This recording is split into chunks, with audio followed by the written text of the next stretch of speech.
In the realm of geopolitics, economic sanctions have emerged as a potent tool for nations to exert influence and apply pressure on their adversaries. This article delves into the escalating economic warfare between Russia and its Western adversaries, particularly the United Kingdom, the United States, and the European Union. We will explore the impact of the mounting sanctions on Russia's economy, the motivations behind these measures, and the reactions of the Kremlin. In recent years, the West, led by the United Kingdom, the United States, and the European Union, has intensified its use of economic sanctions against Russia in response to the ongoing conflict in Ukraine. These sanctions aim to weaken Russia economically and hinder its territorial ambitions in Ukraine. As a result, Russia has become the most heavily sanctioned country in the world, with over 14,000 sanctions imposed since the onset of the war. The world has proven very well to date that it's bigger than Russia. The efforts of the West and other of Kiev's allies are behind factors such as the prolongation of the war in Ukraine, the Russian military getting bogged down on Ukrainian soil, and Moscow's failure to provide the necessary economic support to wage the war. Allies of the Kiev administration, which are the US, UK, and EU countries, target Moscow with economic sanctions in order to alienate Russia from this war and to enable Ukraine to win the war. The total number of sanctions imposed on Russia since the pre-war has reached 14,022. Thus, Russia left Iran, Syria, and North Korea behind and became the most sanctioned country in the world. The United Kingdom, the United States, and the European Union have issued various sanctions in the last 15 months to undermine Russia and its attempt to conquer territory in Ukraine. The United Kingdom, which has accelerated its sanctions decisions in recent days, has imposed 1429 sanctions on Moscow so far. Vladimir Putin demanded that the United Kingdom and its allies lift sanctions against Russia without any conditions, as the economic restrictions imposed on the embattled country began to bite. According to the House of Commons Library, 16 for individuals and 228 organizations are subject to UK sanctions under the Russian regime. That's why Vladimir Putin got bogged down in Ukraine in terms of economic resources. But in addition to all this, the United Kingdom recently announced a new package of sanctions against Russia.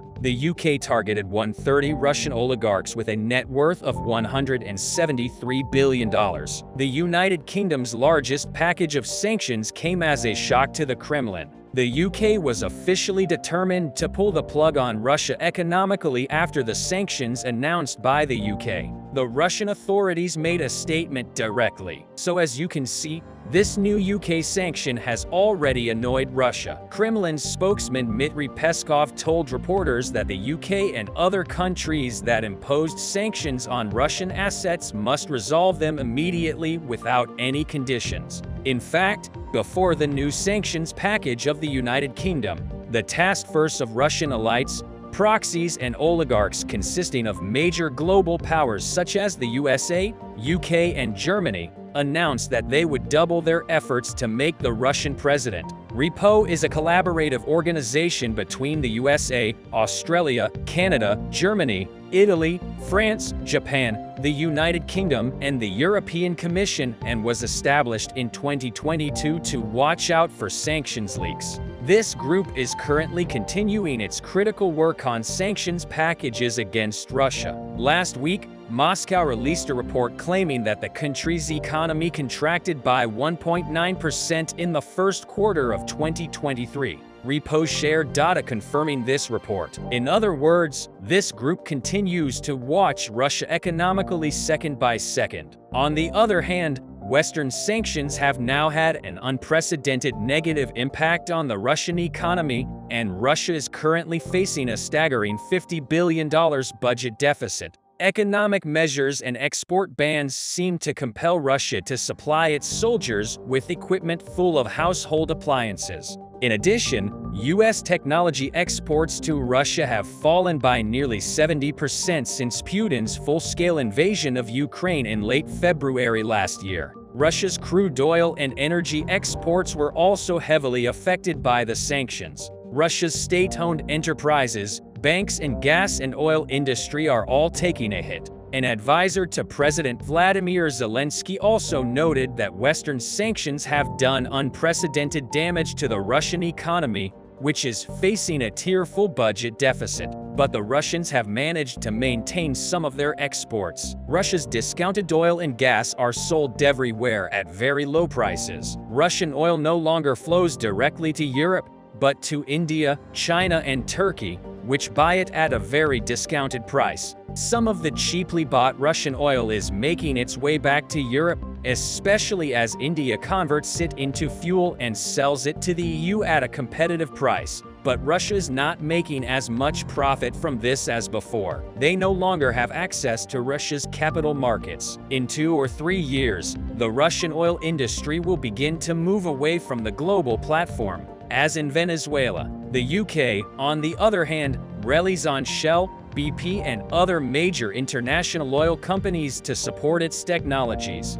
Gazprom did not have this technology, but they bought it from the West. And when these things start to deteriorate, you know, Russia will have to cut back on energy production. The Asian market, on the other hand, allowed Moscow to increase oil exports above pre-invasion levels of Ukraine. But that increase was not matched by revenues, which fell 43% year-on-year in March compared to 2022 figures, according to figures released by commodity monitoring firm Kepler. On the other hand, Vlad Vlasic commented on the figures published by Rosstat, the official statistical service of the Russian government, showing that gas and oil companies were heavily robbed. Vlad Vlasic stated that after the contraction in the Russian energy sector estimates that last year more than 1 million Russian youth left the country. Also, according to Rosstat, in 2022, business operating profits fell by 12.6% year-on-year. Energy giant Gazprom reported a massive 72% drop, and Russian state-owned enterprises' earnings fell 52%. Russian banks, whose profits had fallen 90% in 2022, were also feeling distressed, according to Rosstat figures.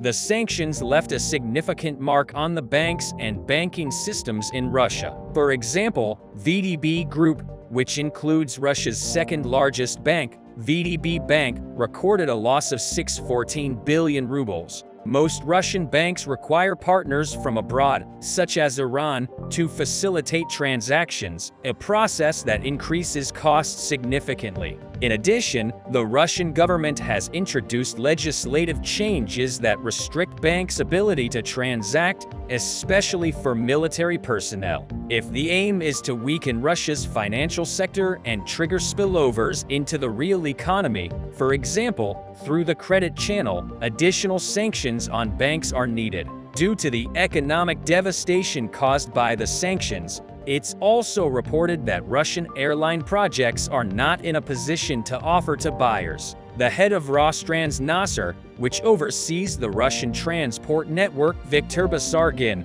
reported at a parliamentary committee meeting that the sanctions mean that essential safety equipment on domestic planes cannot be changed. Several hundred scheduled inspections of Russian airlines, shortages of components from companies operating Western equipment, and problems in supplying consumables have also exacerbated these issues. In addition, Russia's largest airline, Aeroflot, instructed its staff not to report missing or broken safety equipment, revealing how tragic the situation was. Aeroflot announced in a statement that all spare parts have undergone rigorous entry control in terms of compliance with quality requirements, date of origin, and possession of the necessary certificates. But this statement cannot hide the problems that have occurred in the Russian aviation field. It's thought that ultimately the impact will be felt by Russia on the battlefield, provided the West remains determined. Now that Russia admits it's trying to make up for the resources it can't hold, it doesn't look like it can sustain its current position much longer. It is an obvious fact that the burden on the Russian economy is increasing day by day. But despite the sanctions having a major impact, the Russian government is still able to supply its troops to continue the offensive war in Ukraine. There is a need to tighten sanctions against the Russian defense industry and to implement them effectively with sufficient force. The mounting economic sanctions imposed by the United Kingdom, the United States, and the European Union have taken a toll on Russia's economy, forcing the Kremlin to contend with significant challenges. The United Kingdom's bold move to target Russian oligarchs with substantial wealth signifies a resolute commitment to restrain Russia's influence. While the efficacy of economic sanctions in achieving desired political outcomes remains a matter of debate, their role in shaping geopolitical dynamics cannot be underestimated. As the economic warfare intensifies,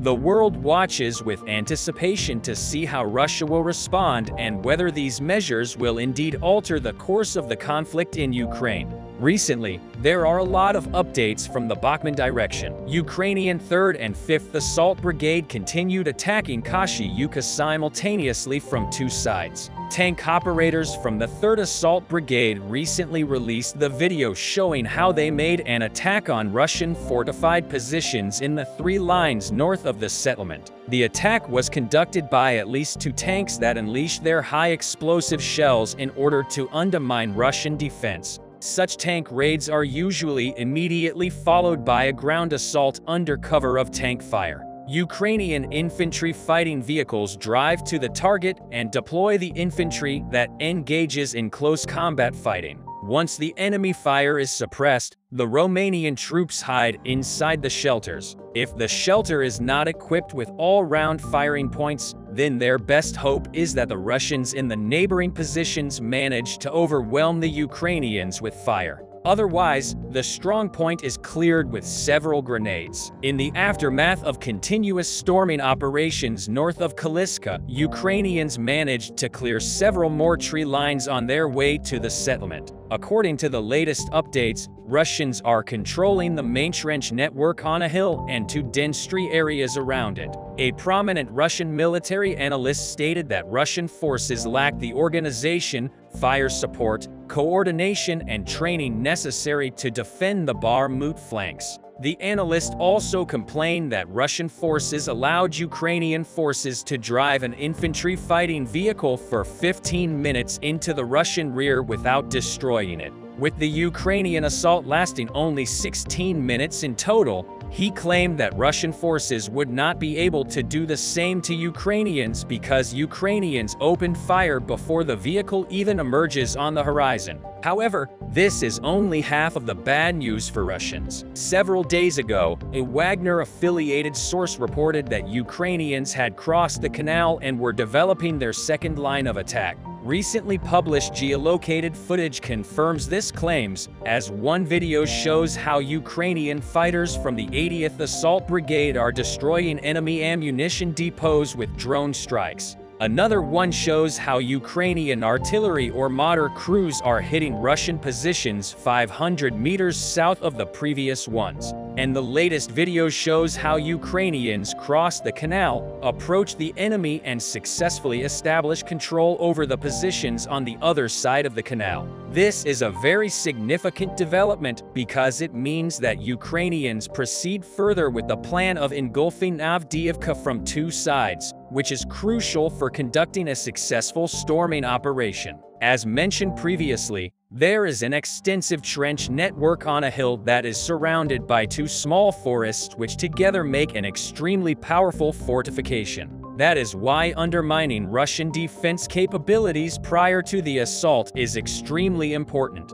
And while Ukrainian infantry is generating tactical gains, Ukrainian artillery and drone crews are making Russian logistics a nightmare. Ukrainian 28th Mechanized Brigade published a video of how they hunted down Russian reinforcements near Andriivka. In the aftermath of 1 day of continuous monitoring of the road by drone operators and the help of their artillery crew, Ukrainians managed to destroy 10 Russian vehicles, including 1 tank. The vehicles were delivering ammunition and manpower. In the meantime, Ukrainian drone operators from the 5th Assault Brigade have focused on the opposite side of this region, namely on the Russian positions in the forest. The footage shows how they destroyed an enemy mortar position and an ammunition depot. It looks like Ukrainian fighters that are on the doorstep of the main Russian fortifications are waiting until other units attack Ishyivka from the north and south.